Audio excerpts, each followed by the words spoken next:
Hi hello. ഇന്ന് നമുക്ക് വൈകുന്നേരം സമയത്ത് ഞാനെന്നുണ്ടെങ്കിൽ കുറച്ച് ചിക്കൻ കബാബ് ഉണ്ടാക്കാമെന്ന് വിചാരിച്ചു. അപ്പോൾ നമുക്ക് വീട്ടിലത്തെ മസാലയൊക്കെ വെച്ചിട്ട് വെച്ച് ചിക്കൻ കബാബ് ഉണ്ടാക്കിയാലോ. ഞാനെന്നുണ്ടെങ്കിൽ ചിക്കൻ നന്നായിട്ട് കഴുകി ക്ലീൻ ചെയ്ത് ഞാൻ നേരത്തെ എടുത്ത് ഫ്രിഡ്ജിൽ വെച്ചതാണ് കേട്ടോ. ഫ്രീസറിൽ നിന്ന് എടുത്ത് ക്ലീൻ ചെയ്തെടുത്ത് വെച്ചതാണ്. അപ്പം ചിക്കൻ എല്ലാം റെഡിയുണ്ട്. ഇനി അതിന് വേണ്ടുന്ന മസാലകളെല്ലാം എടുത്തൊന്ന് താഴോട്ട് വെക്കട്ടെ. ഞാൻ ഈ മസാലയെല്ലാം ആദ്യമേ എടുത്ത് വെക്കുന്നതിൻ്റെ കാര്യം എൻ്റെ കൂട്ടുകാർക്ക് അറിയാമോ. ഞാൻ ചിലപ്പോൾ ചില മസാലയൊക്കെ മിസ്സായി പോകാറുണ്ട്. അതുകൊണ്ട് ആദ്യമേ നോക്കിയിട്ട് വേണ്ടുന്ന മസാലകളെല്ലാം എടുത്തങ്ങ് വെച്ച് കഴിഞ്ഞാൽ കൊണ്ട് പിന്നെ അത് മറക്കത്തില്ല. ചിലപ്പം ഞാൻ കബാബ് കഴിച്ച് കഴിഞ്ഞിട്ടായിരിക്കും അയ്യോ ഇതിനകത്ത് ഇന്ന മസാല ചേർത്തില്ലല്ലോ എന്നുള്ള ഓർമ്മ വരുന്നത്.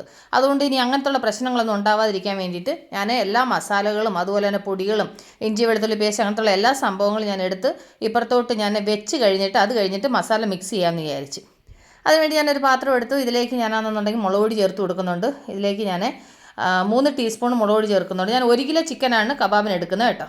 എന്നിട്ട് ഇതിൻ്റെ കൂടെ 2 ടീസ്പൂൺ മല്ലിപ്പൊടി ചേർത്തു, 1 ടീസ്പൂൺ മഞ്ഞൾപ്പൊടി ചേർത്തു, 1.5 ടീസ്പൂൺ ഗരം മസാല ചേർത്തു. അത് കഴിഞ്ഞിട്ട് അതിൻ്റെ കൂടെ ആണെന്നുണ്ടെങ്കിൽ ഞാൻ 2 ടീസ്പൂൺ കുരുമുളക് പൊടി ചേർത്തു.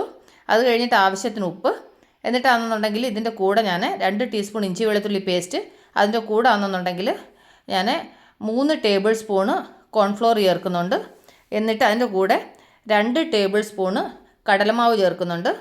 ഇത് ഇത്രയും കൂടെ ചേർത്തിട്ട് നമുക്ക് ആദ്യം നന്നായിട്ടൊന്ന് മിക്സ് ചെയ്യാം. ആ ഇഞ്ചി വെളുത്തുള്ളി പേസ്റ്റും ഈ മാവും എല്ലാം നന്നായിട്ടൊന്ന് മിക്സ് ആക്കണം. എന്നിട്ട് മിക്സ് ആക്കിയതിന് ശേഷം ഒരു മുട്ടയുടെ വെള്ളയും കൂടെ ചേർത്ത് കൊടുക്കുന്നുണ്ട്. ഈ മുട്ടയൊക്കെ ഞാൻ നേരത്തെ എടുത്ത് വെച്ചത് കൊണ്ടാണ് ഈ മുട്ടയൊന്നും മിസ്സാവാൻ, അല്ലെങ്കിൽ മുട്ടയൊക്കെ മിസ്സായി പോകും കേട്ടോ. അപ്പോൾ ഞാനാണെന്നുണ്ടെങ്കിൽ ഒരു മുട്ടയുടെ വെള്ളയും കൂടെ ചേർക്കുന്നു. എന്നിട്ട് അതിൻ്റെ കൂടെ ഞാൻ ഒരു നാരങ്ങയും കൂടെ പിഴിഞ്ഞ് ചേർക്കുന്നുണ്ട്. ഒരു നാരങ്ങ മുഴുവനായിട്ട് അതിൻ്റെ നീര് മുഴുവൻ ഇതിലേക്ക് ഞാൻ പിഴിഞ്ഞ് ചേർക്കുന്നുണ്ട്. നാരങ്ങ നീര് ചേർത്ത് കഴിഞ്ഞാൽ ചിക്കൻ നന്നായിട്ട് സോഫ്റ്റ് ആവുകയും ചെയ്യും, നല്ല ടേസ്റ്റും ഉണ്ടാവും ചിക്കൻ കബാബിന്. അപ്പോൾ ഞാൻ വീട്ടിൽ ഉണ്ടാക്കുന്ന മസാല വെച്ചിട്ടാണ് എപ്പോഴും ചിക്കൻ കബാബ് ഉണ്ടാക്കാറ്. ഞാനല്ല കബാബ് പൗഡറൊന്നും ഞാൻ കടയിൽ നിന്ന് മേടിക്കാറില്ല കേട്ടോ. അപ്പോൾ നന്നായിട്ട് മിക്സ് ചെയ്തതിന് ശേഷം അതിലേക്ക് കുറച്ച് വെള്ളം ഒഴിച്ചിട്ട് നന്നായിട്ട് ഇതൊരു പേസ്റ്റ് രൂപത്തിൽ നന്നായിട്ടൊന്ന് മിക്സ് ചെയ്തെടുക്കാം. അപ്പോൾ ഞാൻ ഈ മസാല നന്നായിട്ടൊന്ന് മിക്സ് ചെയ്ത് ഒരു പേസ്റ്റ് രൂപത്തിലൊന്ന് ആക്കിയെടുക്കട്ടെ.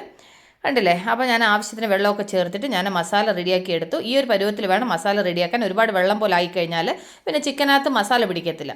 അതുകൊണ്ട് നമ്മൾ വെള്ളം ചേർത്ത് മിക്സ് ചെയ്യുമ്പോൾ ഒന്ന് നോക്കി വേണം മസാല റെഡിയാക്കാൻ.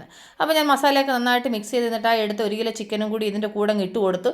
എന്നിട്ട് ഇത് നന്നായിട്ട് മിക്സ് ചെയ്ത് മാരിനേറ്റ് ചെയ്ത് വെച്ചിട്ടുണ്ട്. ഇനി ഇത് 1 മണിക്കൂർ ഇങ്ങനെ ഇരിക്കണം. കാരണം വെച്ച് കഴിഞ്ഞാൽ നമ്മൾ എപ്പോഴും ഈ കബാബൊക്കെ ഉണ്ടാക്കുമ്പോൾ ഉണ്ടല്ലോ ഇച്ചിരി മസാല മിക്സ് ചെയ്തിട്ട് അങ്ങനെ ഒരു മണിക്കൂറൊക്കെ ഒന്ന് റെസ്റ്റ് ചെയ്തതിന് ശേഷം കബാബ് ഉണ്ടാക്കുകയാണെങ്കിൽ ഉണ്ടല്ലോ കബാബ് നല്ല ക്രിസ്പി ആയിട്ട് നല്ല ടേസ്റ്റി ആയിട്ട് ഉണ്ടാവും. അപ്പോൾ എൻ്റെ കൂട്ടുകാരുണ്ടല്ലോ ഞാൻ ചിക്കനകത്ത് മസാലയൊക്കെ പുരട്ടി നന്നായിട്ട് മാരിനേറ്റ് ചെയ്ത് വെച്ചിട്ടുണ്ട്. അപ്പോൾ നമുക്ക് 1 മണിക്കൂർ ഒന്ന് റെസ്റ്റ് എടുക്കാം. 1 മണിക്കൂർ കഴിഞ്ഞിട്ട് നമുക്കിതൊന്ന് ഫ്രൈ ചെയ്യാം കേട്ടോ. അപ്പോൾ ആ ചിക്കന് മസാലയൊക്കെ പിടിക്കുന്ന നേരത്തിന് ഞാൻ ഈ എടുത്ത മസാലകളും അതുപോലെ തന്നെ പൊടികളും സംഭവങ്ങളെല്ലാം തിരിച്ചെടുത്തങ്ങ് വെച്ച് കഴിഞ്ഞാൽ ഇത്രയും സ്ഥലം ഒഴിയും കേട്ടോ. കാരണം വെച്ച് കഴിഞ്ഞാൽ കൊണ്ട് ഇനി 1 മണിക്കൂർ കഴിഞ്ഞ വെച്ചും ഇത് ഫ്രൈ ചെയ്താൽ മതിയല്ലോ. അപ്പോഴത്തേനും നമ്മൾ എടുത്ത സാധനങ്ങളൊക്കെ തിരിച്ചങ്ങ് എടുത്ത് വെച്ച് കഴിഞ്ഞാൽ കൊണ്ട് അടുക്കള വൃത്തിയായിട്ടിരിക്കും. അതുകൊണ്ടാണ് ഞാൻ എടുത്തതൊക്കെ റബ്ബർ ബാൻഡൊക്കെ ഇട്ട് കെട്ടി റെഡിയാക്കി തിരിച്ചങ്ങ് എടുത്ത സ്ഥാനത്തേക്ക് ഞാൻ കൊണ്ടുവെക്കാം. അങ്ങനെ ഞാൻ 1 മണിക്കൂർ കഴിഞ്ഞിട്ട് പിന്നെ അടുക്കളയിൽ വന്നു. എന്നാൽ ശരി, നമ്മളുടെ ചിക്കൻ കബാബ് മസാലയൊക്കെ നന്നായിട്ട് പിടിച്ച് ചിക്കൻ ഇരിപ്പുണ്ട്. അപ്പോൾ നമുക്കിത് ഫ്രൈ ചെയ്താലും ഇപ്പം കറക്റ്റ് 1 മണിക്കൂർ മേലെയായി കേട്ടോ ടൈം. അപ്പോൾ നമുക്ക് ഇത് ഫ്രൈ ചെയ്യാം. അപ്പോൾ ഇന്നത്തെ ഡിന്നറിനുള്ള സംഭവങ്ങൾ ഇതൊക്കെയാണ്. അപ്പോൾ അപ്പത്തിൻ്റെ മാവ് ഇരിപ്പുണ്ട്, അപ്പം ഉണ്ടാക്കണം, അപ്പം കബാബുണ്ട്, അത് കഴിഞ്ഞിട്ട് രാവിലത്തെ കുറച്ച് കറിയൊക്കെ ഉണ്ട്. അപ്പോൾ ഇന്ന് രാത്രി ഇതുകൊണ്ടൊക്കെ അഡ്ജസ്റ്റ് ആവണം കേട്ടോ. അപ്പോൾ ഞാൻ പാൻ അടുപ്പേ വെച്ച് പാൻ നന്നായി ചൂടായി ഇതിലേക്ക് കുറച്ച് എണ്ണയും കൂടെ ഒഴിച്ചു കൊടുത്ത് എണ്ണ നന്നായിട്ട് ചൂടായി. അപ്പോൾ നമ്മൾ മാരിനേറ്റ് ചെയ്ത് വെച്ച ചിക്കൻ ഞാൻ ഇതിലേക്ക് ഇട്ട് കൊടുക്കുന്നുണ്ട് കേട്ടോ. ഇനി ആ ചിക്കൻ ആണെന്നുണ്ടെങ്കിൽ നന്നായിട്ട് വെന്ത് ഫ്രൈ ആവണം. അപ്പോൾ ഞാനിപ്പോൾ ഇച്ചിരി ഒന്ന് തീ കൂട്ടി വെച്ചേക്കുകയാണ്. അത് കഴിഞ്ഞ് കുറച്ച് കഴിഞ്ഞിട്ട് തീ ഒന്ന് കുറയ്ക്കണം. അപ്പോൾ നന്നായിട്ട് തിളച്ച് കിടക്കുന്ന എണ്ണയിലാണ് നമ്മൾ ചിക്കൻ ഇട്ട് കൊടുത്തത്. എന്നിട്ട് ഞാനിപ്പോൾ അത് അടച്ച് വെച്ചു. അപ്പോൾ ഒരു 5-10 മിനിറ്റ് കഴിഞ്ഞു. അപ്പോൾ അതിൻ്റെ ഒരു സൈഡ് നന്നായിട്ട് ഫ്രൈ ആയിട്ടുണ്ട്.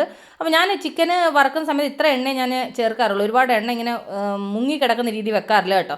അതുകൊണ്ട് ചിക്കൻ എന്തായാലും തിരിച്ചിട്ട് കൊടുത്തേ പറ്റത്തുള്ളൂ. തിരിച്ചിട്ട് കൊടുത്തിട്ട് പിന്നെ ഞാൻ ആ സൈഡും കൂടി അടച്ച് വെച്ചിട്ട് ഞാൻ ഒന്നുകൂടെ വേവിച്ച് ഫ്രൈ ആക്കും. നമ്മൾ അടച്ച് വെക്കുന്നതിൻ്റെ പ്രത്യേകത എന്താണെന്ന് വെച്ച് കഴിഞ്ഞാൽ കൊണ്ട് അടച്ച് വെച്ച് കഴിഞ്ഞാൽ ചിക്കൻ നന്നായിട്ട് അകമൊക്കെ വേവാൻ വേണ്ടിയിട്ടാണ് കേട്ടോ.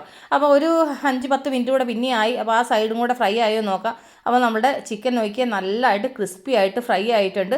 എത്ര പെട്ടെന്ന് നമ്മൾ കടയിലൊന്നും പോയി മസാലയൊന്നും മേടിക്കാതെ വീട്ടിലുള്ള സാധനങ്ങൾ വെച്ചിട്ട് നമ്മൾ കബാബിനുള്ള മസാല തയ്യാറാക്കി കബാബ് ഉണ്ടാക്കിയെന്ന് കണ്ടില്ലേ. അപ്പം ചിക്കൻ നന്നായിട്ട് ഫ്രൈ ആയിട്ടുണ്ട്. അപ്പോൾ ഞാൻ ഇതൊന്ന് സെർവിങ് പ്ലേറ്റിലോട്ട് മാറ്റിട്ട് അതിനുശേഷം ബാക്കിയുള്ളത് ഞാൻ ഈ കാണിച്ചതുപോലെ ഞാൻ ബാക്കിയുള്ള ചിക്കനും ഇതുപോലെ ഫ്രൈ ചെയ്തെടുക്കണം.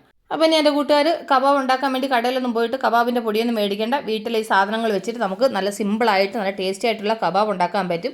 അപ്പോൾ ഞാൻ ഈ ബാക്കിയുള്ള ചിക്കനും കൂടെ ഒന്ന് സെർവിങ് പ്ലേറ്റിലോട്ട് മാറ്റിട്ട് അതിനുശേഷം ഞാൻ ബാക്കിയുള്ളതും കൂടെ ഒന്ന് ഇതുപോലെ ഒന്ന് ഫ്രൈ ചെയ്യട്ടെ കേട്ടോ.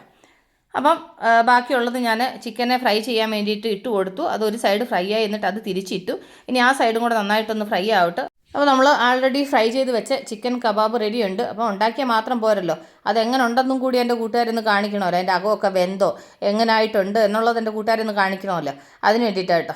അപ്പോൾ ഞാനാണെങ്കിൽ ഒരു പീസ് ഒന്ന് കഴിച്ച് കാണിക്കാം. നല്ല ചൂടുണ്ട്, പക്ഷേങ്കിൽ അകമൊക്കെ നന്നായിട്ട് വെന്ത് നല്ല ക്രിസ്പി ആയിട്ടുണ്ട്. കാരണം വെച്ച് കഴിഞ്ഞാൽ കൊണ്ട് ഓരോരുത്തർക്ക് സംശയം ഉണ്ടാവും, ഇതിങ്ങനെ വേവിച്ച് കഴിഞ്ഞാൽ ചിക്കൻ അകം വേവുമോ എന്നൊക്കെയുള്ള സംശയങ്ങളുണ്ടാവും. നമ്മൾ ഈ ചിക്കൻ ആണെന്നുണ്ടെങ്കിൽ ഈ 1 മണിക്കൂർ മാരിനേറ്റ് ചെയ്ത് വെക്കുമ്പോൾ ഉണ്ടല്ലോ, ചിക്കൻ നന്നായിട്ട് സോഫ്റ്റ് ആവുകയും ചെയ്യും. നമ്മളാണെങ്കിൽ ഫ്രൈ ചെയ്യുന്ന സമയത്ത് ചിക്കൻ വേഗം ഫ്രൈ ആയി കിട്ടുകയും ചെയ്യും. അപ്പോൾ എൻ്റെ കൂട്ടുകാർക്ക് ചിക്കൻ കബാബ് റെസിപ്പി ഇഷ്ടപ്പെട്ടാണെന്ന് വിശ്വസിക്കുന്നു. അപ്പോൾ നമ്മൾ ഉടൻ തന്നെ അടുത്ത വീഡിയോ വീണ്ടും കാണുന്നവരെ ടേക്ക് കെയർ, ബൈ.